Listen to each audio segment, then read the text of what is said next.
এই তো আজকে সকালে আসলাম। আপনাকে একটা কথা বলতে চাচ্ছি, তা কিভাবে যে বলি।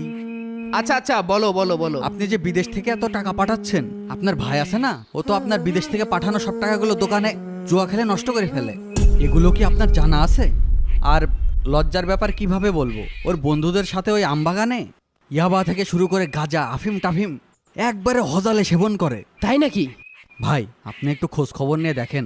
আচ্ছা ঠিক আছে ছোট ভাই, আমি বিষয়টা দেখছি, যাও তুমি। তার কপাল হাসরে। তুই যে আমাকে সাথে বারবার খেলে হেরে যাস, তোর কি কোনো লজ্জা শরম নেই? দূর পাগল, ওর আবার লজ্জা কিসির? টাকা কি ও ইনকাম করে নাকি? ওর ভাই বিদেশে টাকা পাঠায় আর ও খালি খরচ করে। তোর তো সমস্যা কি? আমার আবার কি সমস্যা? তোর টাকা নিয়ে হাসছি আমি। সত্যি কথা বললেই তো দোষ। এই আরে আর খেলবি? বাট আবার বাট। কত কত খেলবে বেডটা? 1000 খেলবো। আচ্ছা ঠিক এই আছে, নে আমার এই না আমার 1000। এই না 1000। এই নে।